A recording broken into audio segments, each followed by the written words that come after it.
Welcome back everyone, and as some of you know, I've been away for about 3 weeks, so it has been a little longer than usual that I've made a video. But anyway, here I am, and I felt like doing something simple and fun today, and that is reviewing Toriyama's best art over the years. And this won't be in any particular order, but I think it's safe to say that there would be thousands of illustrations he has done over the years, whether it be Dragon Ball or for video games like Chrono Trigger. So if there is an illustration I left out and which you love, let me know in the comments, and perhaps maybe another mangaka you'd like me to review, such as Kishimoto for example, who I would absolutely love to do. But anyway, let's actually start off with an illustration he did for GT. And one trait that exists in this piece and the rest I'm going to show, but most importantly also in the manga, is a sense of motion and movement through his work, and this piece is no exception. Through the use of good composition, through colours, you will notice how both Trunks and Pan's attire are more dull, with a lot of browns and black being used, and Pan's shirt, instead of being a red, is actually a deep maroon tone. Meanwhile, Goku's gi, on the other hand, is a mix of yellow and a greyish blue. However, the yellow is what attracts the viewer's eye to the focal point, and also the proportions assist in this as well. But yellow is also being the colour of highest visibility in the colour spectrum, thus why it is used in advertising so much, but it also pops out more due to the dull tones surrounding it, bringing your focus immediately to Goku. Then right after, your eye is directed immediately to Trunks due to the purple, which is used only once in this piece, making it stand out, as well as the pants, which have brownish tones used for shading in contrast with the white, making the apparel stand out also, and drawing your eye to him. However, the colours and perspective isn't too overpowering that the first thing you see is Trunks, it's still Goku. In addition, the extra cues that make this feel like it's a moment in time can be expressed through small things like the muzzle flashes and the fact that the pistol has recoiled with cartridges still having been just ejected. Trunks also has another magazine in hand, preparing to reload and continue on with the battle, whereas if Toriyama had drawn the pistol without these extra details and had positioned Trunks like he was just about to fire it, it would have severely brought down the energy this piece has.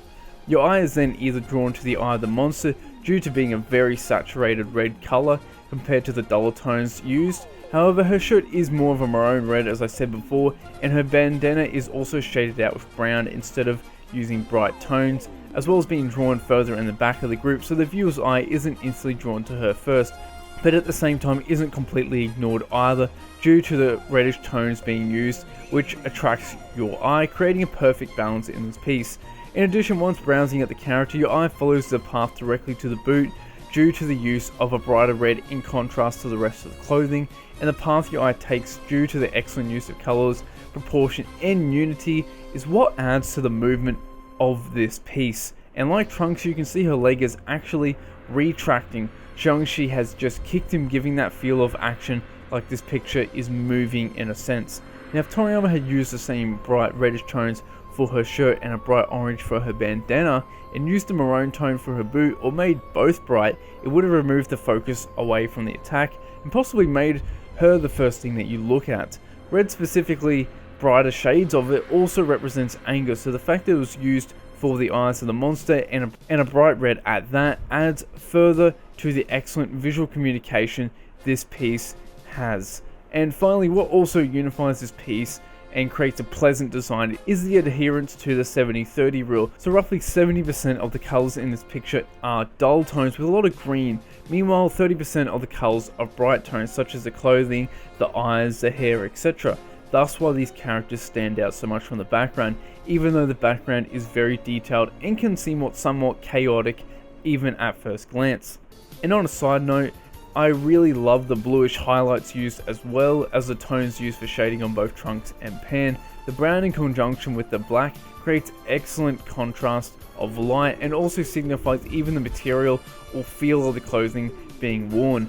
Now to something a little similar, since that breakdown took a little longer than I originally thought, and there are plenty more examples like that to discuss. So let's discuss this one first though. So this picture here illustrates why I love classic Dragon Ball and why it is so unique in regards to the mix of ancient Chinese culture and modern culture, such as the Guando Goku is holding, and how Bulma at the same time has a Uzi, meanwhile riding a dinosaur. But looking at this piece, like it is often with his work, it portrays a lot of movement, subtle cues like the saddlecloth flying up in the air and how it is crumpled, or Bulma's hair waving in the wind, and how the tassels are flying in the air. One foot is also in the air while the left foot is kind of just floating there like it's just about to touch the ground. All these small features make this illustration feel alive. Additionally, you can notice that the dinosaur is drawn in this wavy motion, making it not feel static and adding interest to the piece.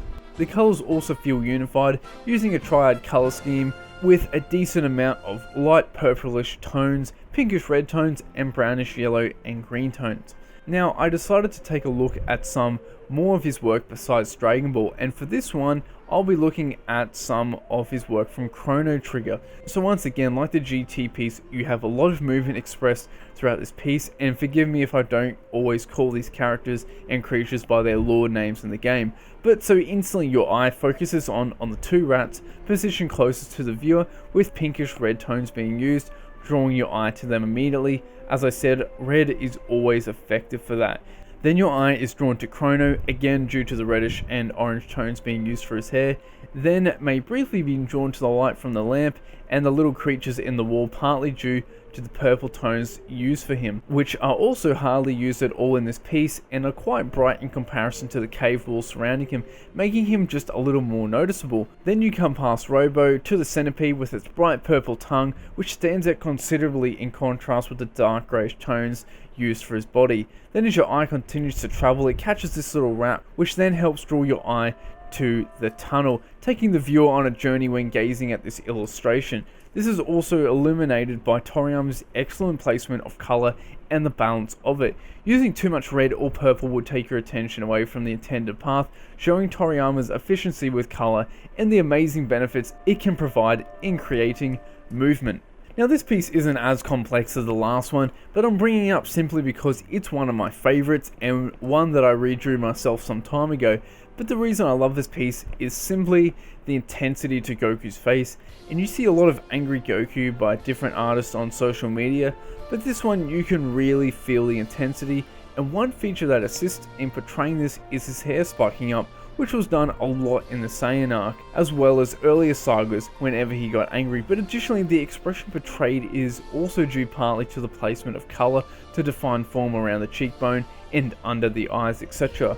But also the implementation of a large amount of highlights and a lot of shading in comparison to the base tone, as well as using black here under his arms, which you don't usually see too often in Toriyama's work, but it helps create amazing contrast between the dark tones and results in this really intense feeling to the piece. And another reason I love this drawing is the vibrant yellow and orange tones he uses for his gi. Absolutely gorgeous, and also you can't forget the classic Z look. Nothing can beat it. And let's finish this video off by looking at this final piece here. So once again, excellent composition, and so firstly there is a good balance of positive and negative space. The drawing doesn't feel too cluttered, there is room to breathe between the characters, but at the same time the characters don't feel isolated, they feel coherent with each other. At the same time, this piece has a lot of rhythm emphasized by the plane and the characters being drawn in the same direction, thus creating repetition and then giving this picture rhythm. There is also a lot of variety in this piece. You've got Gohan sitting on a plane instead of flying, you have Goku looking straight ahead, you also have Boo in the back sticking out his tongue and doing a silly facial expression, so the characters aren't all just doing the same thing, just flying straight and looking ahead, etc. Making this piece feel not static or boring in any way. The colour scheme for this piece also appears to be a triadic one, with a nice balance of purples, blues, greens and orange used, creating unity. So I hope you enjoyed this video, and keep in mind there are plenty of pieces I didn't mention due to the sheer mass of work he has done over the years. So if there was one I left out and that you love, as I said before, mention in the comments and I might include it in a part 2, especially considering this video wasn't as time consuming to make as the others, and I rather enjoyed it because it helps me as an artist when going over other people's work, as like it helps reinforce these elements, fundamentals of what makes a good design. But anyway, with that, I guess I will see you in the next video.